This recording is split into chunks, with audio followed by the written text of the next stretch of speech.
Hi everyone, my name is Giovanna Lugli and I've been here with you guys in Strategic Management 578, and this is my strategic plan activity on the firm Toyota. In choosing my firm, I thought to myself, what do I know about some firms that I'm experienced with, and what would I have enough information on that I could do more research, but really apply my knowledge with the research to put together a strategic plan to really look at the firm itself. And so when I was thinking on this, I decided that Toyota would be an excellent firm for me to choose, as I myself very much so enjoy driving a Toyota. I drive a Prius currently. I drive over 200 miles a week, and it's just been an excellent car. I mean, I've had to put tons of wear on it, and it just keeps kicking, and it's really, it's been a very good car. I mean, I've used it from everything to transporting two giant Rottweilers an hour away, to kids in each seat in the back, to having a car full of grown-ups, and it's an excellent vehicle, very cost-friendly, very eco-friendly, and very sustainable for me as a consumer. And so I thought that it would be a good place for me to start is using a firm like Toyota itself.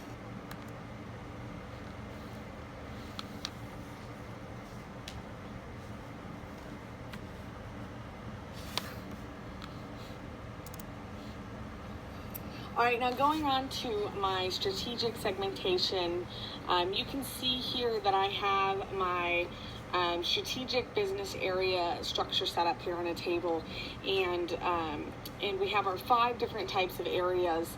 The 5 that I put together is personal transportation, which you can see is listed as something such as a Prius. City transportation, listed as a vehicle such as the Camry. Country transportation, Land Cruiser. Family transportation, Sienna. And a mountain rural transportation, a Tacoma. And when analyzing through each of these strategic areas, each of these vehicles, we did the below table discussing the need being served, the customer type, technology, geographic area. And each of these things, Toyota has a very clear structure on, fuel efficiency, affordability, high-powered engine, sizable cargo room, just really keeping each vehicle as equivalent in accessibility, affordability, and just meeting the customer need. They've done very well with each vehicle. Honestly, from what I know, from what I've seen, my family has owned plenty of Toyotas. Each vehicle is suitable to any kind of environment, whether you have kids or pets, or just your spouse, or you go out with people all the time. They're all very adjustable to what you need.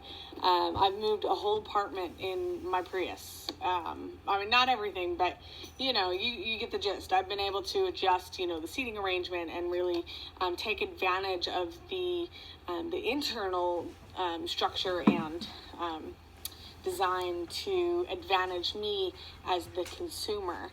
And so I really believe, from my research and my knowledge, that each vehicle is suited for whoever, just based off their needs, not necessarily based off whether they're older, whether they're the younger generation, or anything like that. Really, it's more towards needs such as a large family home, or someone who's constantly going off-roading or in the mountains, or moving a lot of vehicles.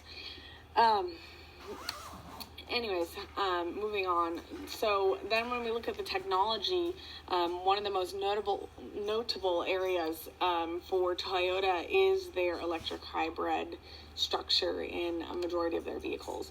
I drive a Toyota Prius, which is a hybrid. So after going my full tank of gas, I get about 75 miles after, just based off battery power alone, which is fantastic. I don't always use that 75 miles, but in case of emergency, or if I wanted to, I can really take advantage of that extra distance that is basically money saved for me as a consumer, and it's just a great structure. The Toyota also includes great navigation systems, accessibility, GPS-based systems, in some vehicles, all-terrain and off-roading capabilities, very transparent in the different advantages in each vehicle and the advantages in firm structure of the vehicles itself. And lastly, geographical areas. Any of the vehicles listed here can be used in any geographic area. I have specified where they would be more likely beneficial. However, it's like semi-trucks driving in the middle of LA. You drive whatever vehicle you drive where you are. So regardless of whether the small car is better in the city where there's high density, or the Sienna, is better in more rural areas, or just less populated cities, it really is just up to you as a consumer what advantages you. If you have a four-family household, your spouse, and you have two children, and you can pick between a van and a smaller vehicle, but you live in a populated city where sometimes you need to be able to get around vehicles to turn or move through traffic quickly, having a smaller vehicle may be more beneficial to you. However, because you have those two kids, for you, it may be more beneficial to have that larger vehicle for storage and other things like that. So again, very much directed towards what the consumer wants, not just what the firm has to offer to the consumer.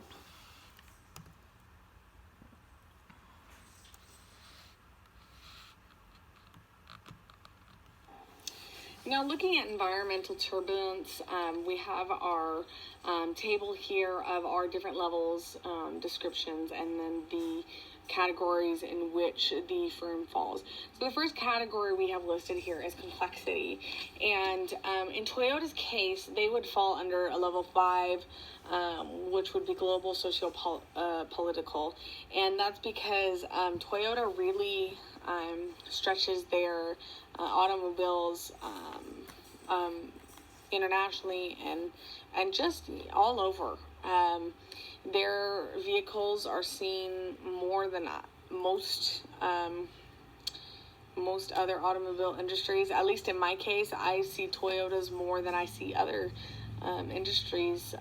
They're just they've done a really excellent job with their eco-friendly hybrid cars.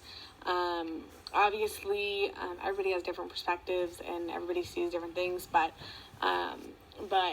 from what I've researched and what I know, they really are a further developed company in that sense. Next, looking at novelty to change, I felt that Toyota fell more under a 4, a discontinuous or discontinuous familiar. So they do change, they do develop, but it's not necessarily slow.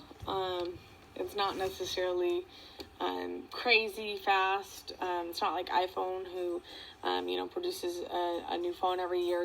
Sometimes it takes several years to get out a new vehicle, but they do constantly work on changing and advancing in their vehicles. They do have to really bring that change into the industry. Moving on to rapidity of change. Again, I feel you're looking at more of a 5, a surprise full. I know I get notifications of vehicle issues that need to be addressed, and they send out notification. You just have to take your vehicle in, and then they handle the problem. I feel like that really puts them in a good position with the consumer, because they're immediately informing the consumer. The consumer is immediately able to go get the issue addressed, which really advantages the consumer, because you don't have